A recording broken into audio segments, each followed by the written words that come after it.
Hop on, everyone. I'm gonna take you for a ride as we dive into some music from Marvel vs. Capcom 2. This famous tournament fighter, developed by gaming giant Capcom, was released in the year 2000, and then again in 2002, and again in 2003, and again in 2009, and in 2012. So what is it about this game that prompted so many re-releases and remakes? According to critics, the frantic nature, visual engagement, 3-on-3 fighting, wide roster, smooth gameplay mechanics, high energy, and it was even complemented on smooth online action for the later ports.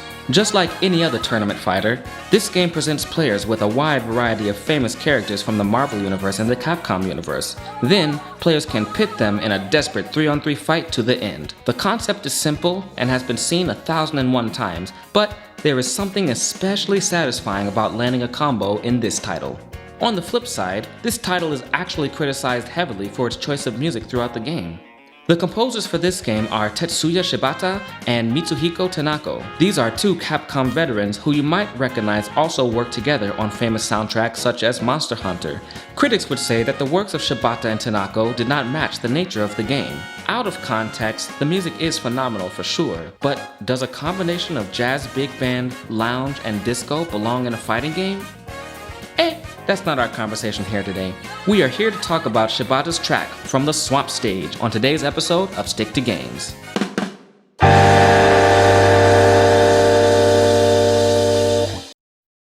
Hey everybody, Kenny Jr. here, and welcome back to Stick to Games. In today's episode, we're going to be talking a little bit about hi-hat creativity in the genre of jazz fusion. I recently did an episode about progressive rock music, which combines elements of rock and classical music in a variety of ways. Fusion is a little bit like that, but it tends to borrow from a variety of sources. Fusion is kind of like the prog of jazz. To give a quick bite of history, jazz fusion was developing around the late 1960s by putting together elements of funk, rock, and R&B and putting it in the form of a jazz piece. The result is usually a complex cacophony of sonic palettes glued together to form something more cohesive. This is where some of the great pioneers such as Tony Williams or Herbie Hancock came in and tweaked the sounds and the arrangements, and it turned into something that, well, we drummers just love to play on. For reference, I'd recommend listening to some cool cats like Dennis Chambers or Harvey Mason. And in this particular arrangement from Marvel vs. Capcom 2, we're gonna see elements of funk and disco glued together, with some interesting twists on the hi-hat part. So, if you're ready to check it out, let's take it to the set. So, the opening of the song starts off with a really cool guitar lick. It is classic disco rhythmic guitar picking. The drums are gonna lay out for a bit before opening up the section with a quick single stroke 4 on the ride. Then, we will hear another classic disco trope with the hi-hats on the upbeats, though the triple stroke here is a cool twist.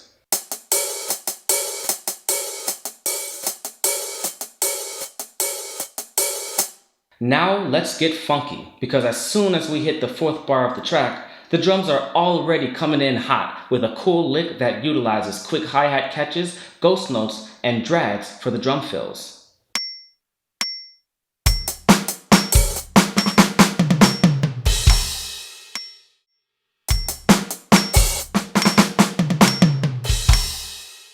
Then this fill works so well because of its dynamic contrast.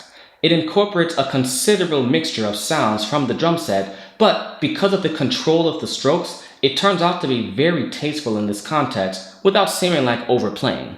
And after that, we come to our primary pattern. We have a very busy part here with ghosted snares, syncopated kicks, and even a hi-hat part that weaves in and out of a 16-beat pattern. I don't know about you, but I think it's high time we stop using the hi-hat for a straight time so often. So let's take some time to go over exactly the kinds of things we are seeing here in the hi-hat part, and how you can build your own parts with interesting hi-hat ideas. The first thing I notice is the use of rudiments. You might not notice it now, but this part is packed full of fundamental rudiments. For example, there are 3 examples of paradiddles between measure 5 and measure 6, but it splits the surfaces between the hi-hat and the snare, which will make for a significantly more interesting texture.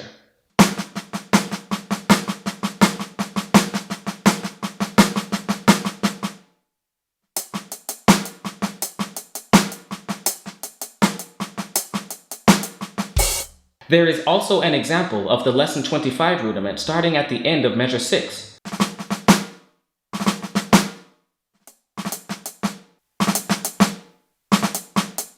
So the utilization of rudiments can go a long way with your hi-hats, as long as you are keeping that snare drum on the backbeat.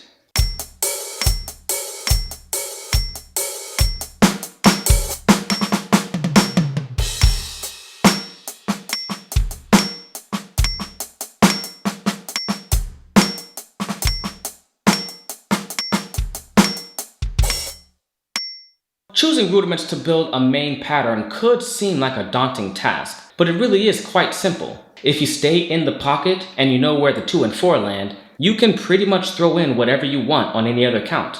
Let's try a vamp where I plug and play different rudiments.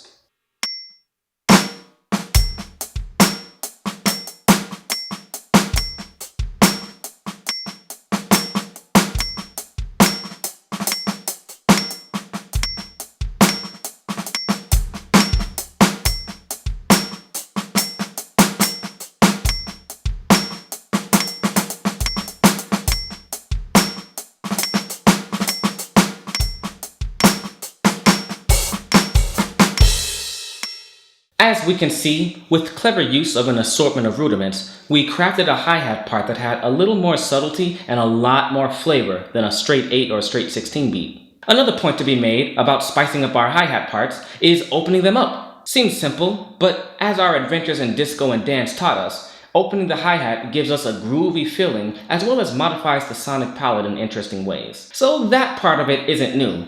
But what does our track do? In the B section, we will notice that our track contrasts the high, airy sound of the open hi-hat with a nice, short bass attack on the 16th beat right after, a trend unusual for a disco-inspired passage.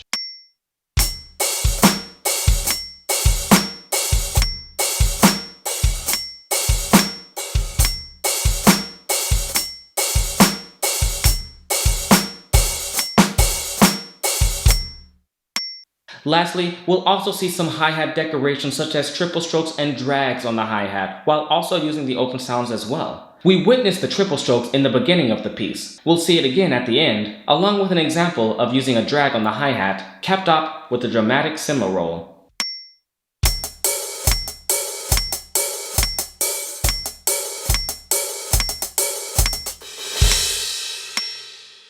Now, we'll look at the final component of the jazz fusion, which is some inspiration on fills. We'll start with the simple concept of a flam fill. We start with a flam on the snare drum, and then we'll just take it somewhere in the rest of the beat. We have an example of this in measure 8. As written, it goes with a triple kick.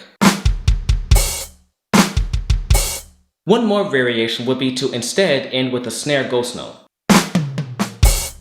Another idea is to use the hi-hat crunch to cue alongside a rhythmic accent. Then you let it hang for just a moment before coming back in with the groove.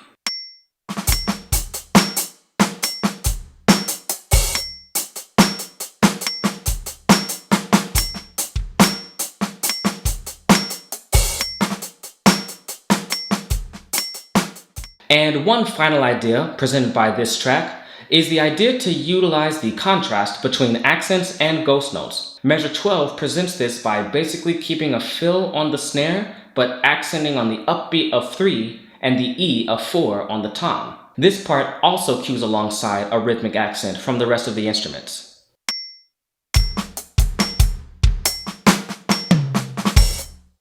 So there you have it. All of this put together not only gives you ideas of how to spice up your hi-hat rhythms, but we have also chipped away at the iceberg that is jazz fusion. So once again, I will be presenting this song with an arrangement of mine, featuring the help of a few more friends of mine. So if you are ready to see all these ideas come together, let's take it from the top.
And alright everybody, that just about covers everything we had to talk about today. If you enjoyed this video, please remember to hit that like button and also subscribe so you can see my future videos.